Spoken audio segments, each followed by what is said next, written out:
I was gonna. Should I start over because I misspoke already? No. I was originally going to call this episode Versatility because that's a tool that will almost guarantee you a job, at least, if not a career, in Hollywood. But the fact of the matter is, versatility will guarantee you success, some level of success in any walk of life, any career, anywhere you go. So since today is Hollywood Themed Thursday, I figured I'd tell in more detail the story of how I got my foot in the door, and it's because I was versatile. Hello and welcome to My Daily Walk, the show where I, the Hollywood guy, walk around and talk about anything and everything except what I'm contractually bound to conceal. The email address, if you don't know it already, is MyDailyWalk@thiswaytv.com. If you email me, I will read your emails and sort them. And if you disagree with me, if you're emailing me about some alternate view or alternate perspective that you would like to present, you will go to the front of the line. But I will read any emails that I think are interesting, and that's on the Friday show. So email me at mydailywalk@thiswaytv.com. Now, if you are a first-time listener, here's the basic structure of the show.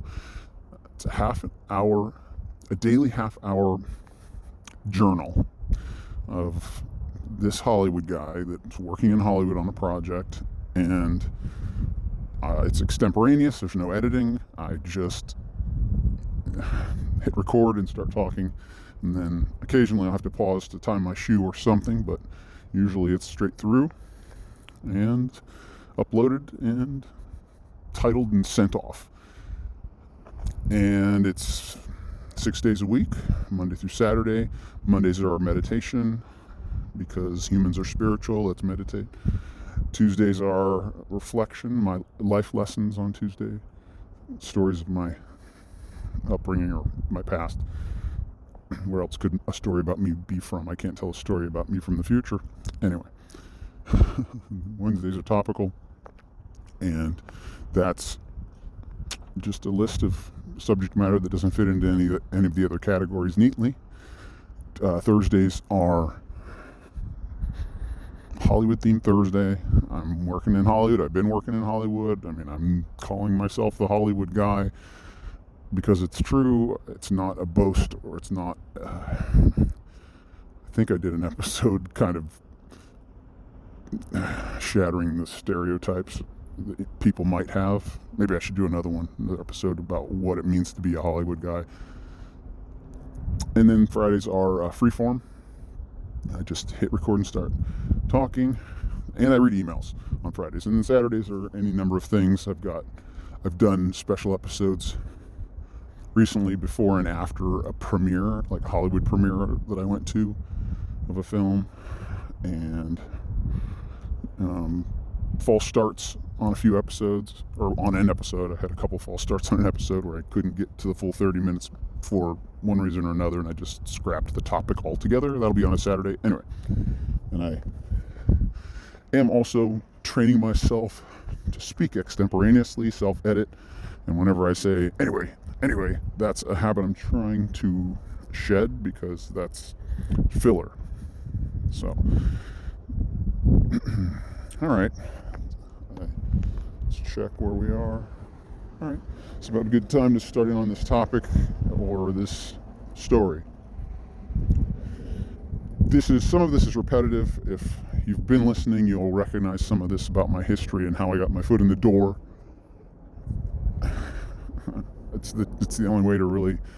There's only one meaning of that expression: getting your foot in the door, and it's a threshold you have to get across if you want to work in the industry. Some people are born on the other side. Some people are born into families that are in the industry, and some people try their whole lives and never get there, never really cross that threshold and have a career in Hollywood. Some people get across and go, oof, this is too much work, or you know what, it's not what I thought it was going to be, or I give up, it's too hard. And then they go join the normal people that are on the other side of the threshold. So here's my story. The beginning, and like that threshold, focused on that threshold of how I got my foot in the door. I had lost my job, a previous career, and had the epiphany, it's now or never. If I'm serious about trying to get a Hollywood job or career, or the remote possibility to actually do what I want to do, you know, be in charge of something, be at the helm of a film or a TV show, right? That's like the pinnacle. I think that anybody that gets into this town, that's the pinnacle, calling the shots. Everybody wants to call the shots, and the town is full of people, and so that's the long shot. But at the very least, having a Hollywood job, like working on a project or a series of projects that pay the bills at least, and you can live and work around people that you, I mean, some people hate working in Hollywood once they get here. Some people absolutely love it. But I hadn't really gone the route. I didn't go to film school. I went to a school that had a film program. It was a small school, but I won't go that far. I won't go back that far. I'll just say, I got laid off. I'd been married for 3 years. I had a 1-year-old child, and I met a guy. And he said, "If you want to work in Hollywood, why don't you live in Hollywood?" That's it. So I moved to Hollywood.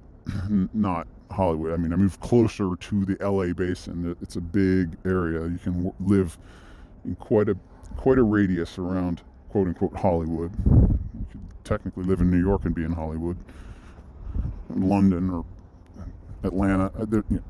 I won't go down that rabbit hole, that tangent. But I was living a little far from Hollywood when I met this guy, and when he said that, I did everything I could.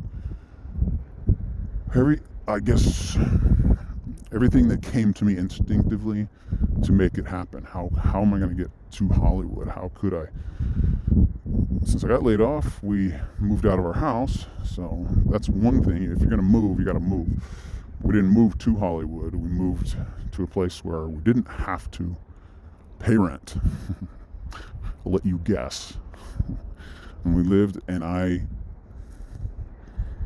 focused on teaching myself skills that could help me be employed in Hollywood. I taught myself how to edit, video editing, video and sound, and I taught myself how to write and proper screenplay format, which you have to do a lot of reading if you want to be in charge, and you might have to do some writing if you want to be in charge, and you might have to do some editing if you want to be in charge.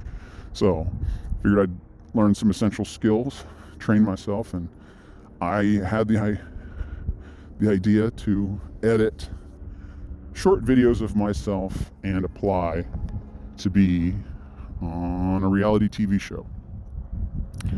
A series. I made a series of videos, so I was working on my editing and writing because I was scripting these little videos, and then I was finding what TV shows would take video submissions, and I had some success with. I think I submitted 8 or 9 videos in total before I got a job, and one of the shows that I submitted to called back. They liked the video. They wanted to talk some more. I think because I was married or something and a little bit older, that I did not fit their requirements, what they were looking for. And this other one, they just loved the video.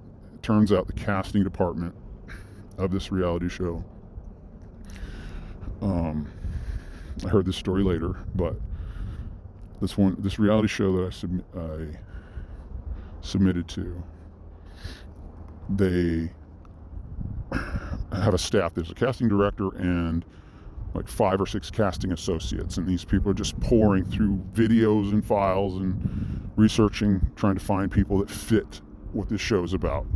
And I sent my video in, and they told me later, whichever one, I remember the guy who said, I was the one that first saw it, and I called everybody over, and they all hovered around his little TV set or his edit bay or wherever he was viewing the video. I guess his desk. And they watched it. It was like 3.5 minutes long.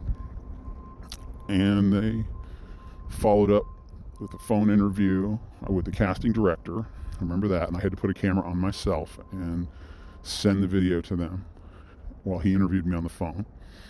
And then there was another one of those. So it went from video. So the casting director must have sent it up to the producer. Hey, put this guy, or consider this guy when you're narrowing down. One of the producers, or all the producers. And so they said, yeah, bring that guy in. I came in and had an on-camera interview for this show. They were looking for 14 or 16, some even number of weeks that they have to eliminate somebody every week or whatever. It was one of those elimination shows.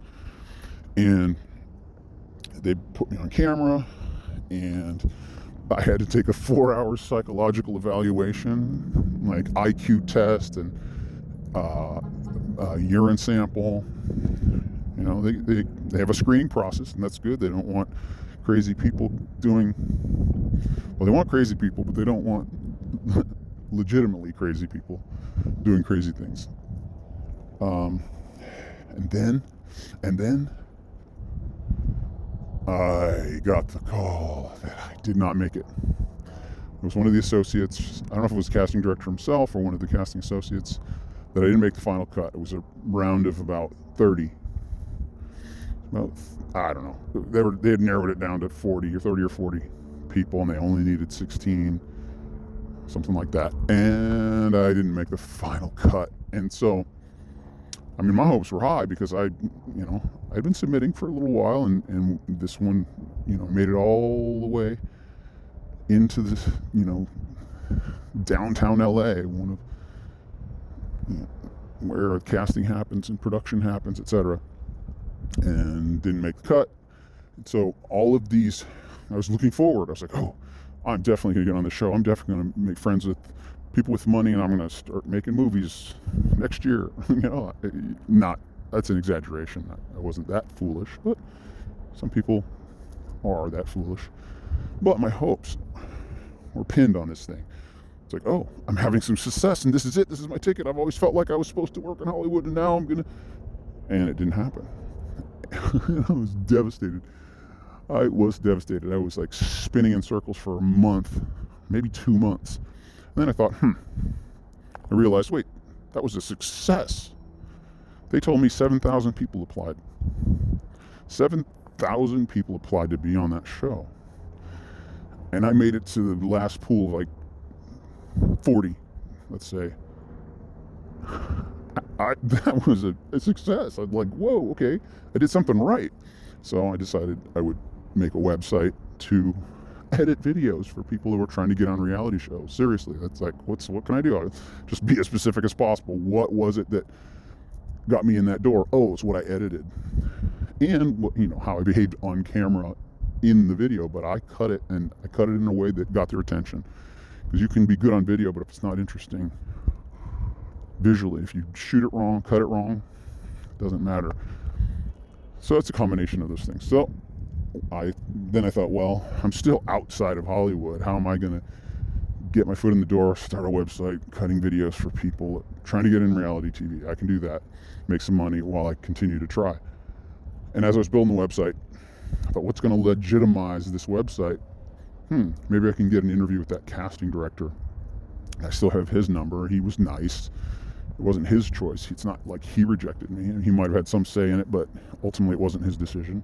And he was a nice guy. So I called him up and I said, hey, can I interview you? On audio interview and post it on this website I'm building? He's like, sure. I'm like, great. So I recorded the interview, and the last question I asked him in the interview was, do you have any openings? I need a job. And he goes, well, I'm up for this other show. That's the nature of the business. You move from show to show, and he's a casting director, and he's looking to cast another show, get another gig. He goes, I don't know if I got the gig yet. Call me back. So I called him back. He's like, not yet. Call me back. So like 2 or 3 times I had to call him back. And he says, all right, I got the gig. What do you want to do? Literally, that's what he said. What do you want to do? And I said, well, whatever. I'll do whatever. And I don't even know if he remembered who I was when he said that, but they always need people for something, especially in the casting department of reality. And so I came in one day, and they told me I needed to go out and go up to total strangers and ask them if they want to be on this show. But it had to be certain types of people. It wasn't like your, beautiful, handsome Generation Z, the gorgeous people, or something like that. It was a specific show. They needed a specific kind of people, and you had to go to certain places, actually public places, and just approach people cold, say, with a clipboard, say, hey, we're shooting a TV show. And the show, there was a version of the show done in another country, and so you could talk about that. And it's like, there's this show that was successful over there, and they brought it over here, and we want to put you on TV. And there's an aspect of the type of people you want to expose something that's negative in their life. Like you just have to eyeball these people and say, oh, they look like they might benefit from what this show has to offer. and so my first day in the casting office, so I'm this field recruiter in the casting department. It's my first job in Hollywood. It's my first day, my first job. And you're supposed to come back with at least three potential candidates. You go out all day, go wherever, and just walk up to random people, and minimum of 3. 5 or 6 would be great. And they have other people doing this. It's not just me. I'm not the only one doing it. There's like a whole staff of people. That's the first round of casting for them. Then they get rid of the casting or the field recruiters, and just once they get the people, then it's just the casting associates that take care of all the paperwork for these people and get them where they need to be, and then the casting director and the producers narrow it down, and then you have a reality show with your contestants or whatever. But this is my first day, and I'm like, I came back empty-handed. It's like, this that they're asking me to do is just, wow, way more difficult than I thought. I have to step out of myself. I have to be able to articulate to people, and it didn't work. So I come back to the casting office, and he's like, huh. And I knew right then, he might have gone, literally, huh. Basically, it's like, I gave this guy a shot, and he comes in empty-handed. I realized in that moment my fate in Hollywood was in his hands, basically. This is my first day, my first crack in the door to get my foot. It's like my toenail is like wedged right in the door after my first day. It's like, huh. And then he goes, well, we'll give you another day. Oh, I didn't know what to expect, and it just happened that quickly that, oh, those are the words I needed to hear. I'll give you another day. Another day. So I got one more shot. One more shot. I was motivated right there, because I had to go back to a job, like a scrub job that I had taken. I got off from a career job, took a scrub job while I was working on this. And so the next day, Meanwhile, I don't live in Hollywood yet. I'm driving. So I live in driving distance, but it's a long drive. And so I am on my way. I imagine, I put a bunch of thought into this as I was driving. Before that, I think it was that night, the night of the first day, after he had said, I'll give you another day. I brainstormed and I remembered, I have a friend that lives out in Hollywood in a nice neighborhood. She has 3 kids.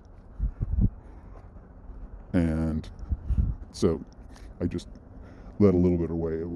That was part of the project specific. They were looking for, it was a kids casting, both parent and kids, but that was a requirement that made it difficult to find, cold, go up to people and find them. You just have to, all right. I slipped and was not going to disclose that, but I said it anyway. Anyway, so to tell the story, I could say, okay, she has kids. She'd probably be happy to be one of the 3 that I have to get today. So I'll narrow it down. If she says yes, then I'll have to have 2 more cold. And I went to her place the next day on day 2. Did all the, I think all I had to do was take a picture and get them to fill out a form. That's it. 1-page form, and it's the first contact, picture of the family, and fill out the form. And she goes, well, I have this other friend.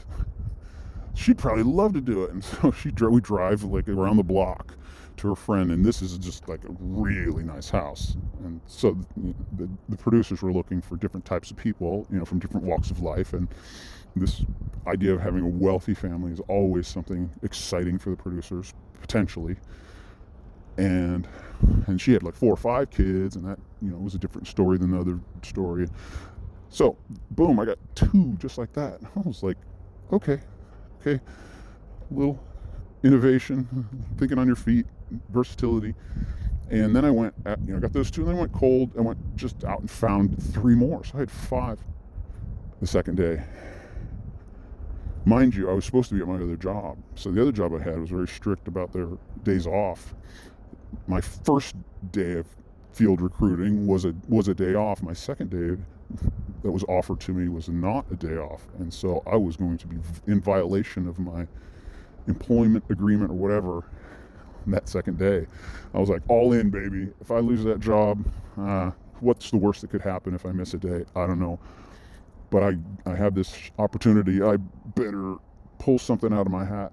And I did, and they loved it. And one of the families actually got on the show. Not my friend or the other ones, but I think one of the families that I had met that day. No.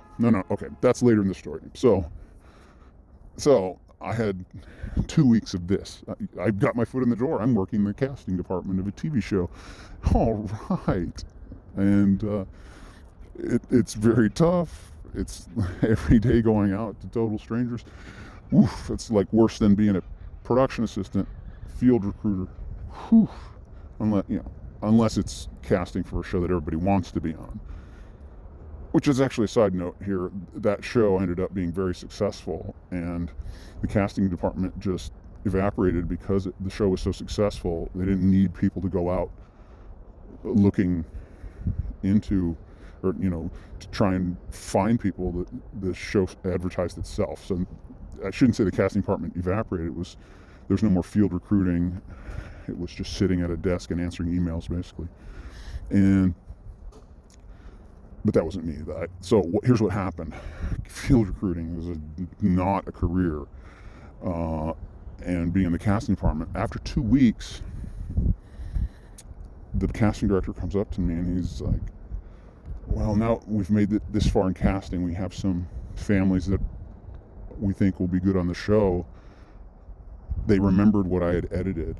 They said, you are a good editor. I mean, we liked what you edited. That's how we know you. That you were applying to be on a show because of your video. We pulled you in. Can you edit these 2 families? They had gone out and shot 2 families, and there was footage that needed to be cut into a segment to present to the producers and the network. And I said, okay. But they needed me to do it like right away, and I I'm going to tell you this side story if I have time. Yeah, well, real quick. So the day they needed me to do it, it was over the weekend, and I had already committed to helping a friend. He was doing an undercover shoot in Mexico, and because I speak Spanish, disclosure, he wanted me to come along and translate, and so I did. I told him I have to help my friend with this thing.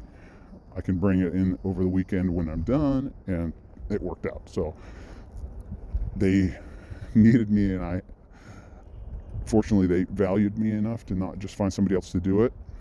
And I got it done, and I cut those 2 families over that weekend, and both of the families, that's it, the first 2 they submitted to the network were approved. And it's my editing, I guess, this way I told the story.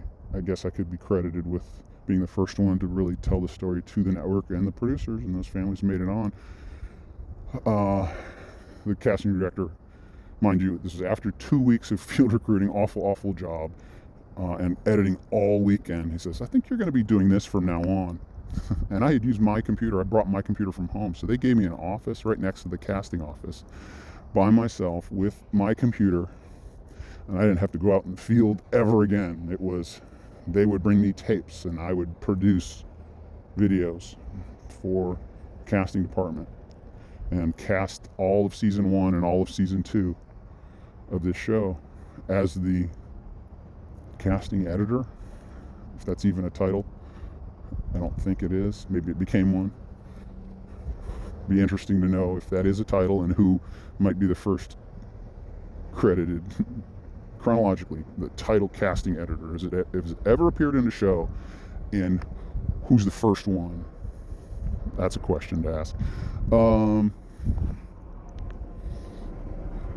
And from there, when I had my foot in the door, I drove for a year, drove all the way into the city, and then we moved. It looks like I'm going to be employed in town. We moved, found a place to live, and I stayed in post-production and worked my way up post-production very quickly. From casting, became an assistant editor on that same show. That I was credited as an assistant editor on that same show, and then moved to another show as an assistant editor, and then became a lead editor sort of on this one show that really needed somebody to burn the candle at both ends, and I did that. I may have mentioned that, like 20 days in a row, 17 hours every day, something like that. And then I got my shot as a junior editor, and I've told you about the other job that I was fired from. There's an episode I talked about 2 jobs that I was fired from, and so these kind of connect. This story connects those 2 jobs that I was fired from. And then being fired from that job, where it was like my second or third editing gig. I wasn't yet full paid editor, low paid editor position. Getting fired from that job opened up the door for me to go about as far as you can go in post-production as an editor, union editor, an award-winning editor, short of winning the Oscar, or short of editing feature films. There's, as far as technically in the business, you can't really get higher than a union editor. You just become a producer and then an executive producer. Anybody who works in Hollywood, that's the ultimate track. You can start out as an actor, and then actors are successful, they become producers, and then they become executive producers while they're still actors. Well, same thing happens in other departments. People that I've heard of like set designers or something like that, working their way up to director, or second unit director. So there's a bunch of courses, but the ultimate goal, it seems to be, for everyone, is to call the shots and get your foot in the door and then call the shots. And not everybody can call the shots. So you have to make those decisions with your career. How long are you going to do this one thing? How long are you going to pursue this one trajectory, this one course, this one dream? For me, it's been kind of the reverse. So Now let's go. I've lived my life and started a family. Now let's go try and pursue that dream. And it looks like it's unfolding nicely. We'll see. This is all part of it. Now that I have my foot in the door, I feel like I'm just starting.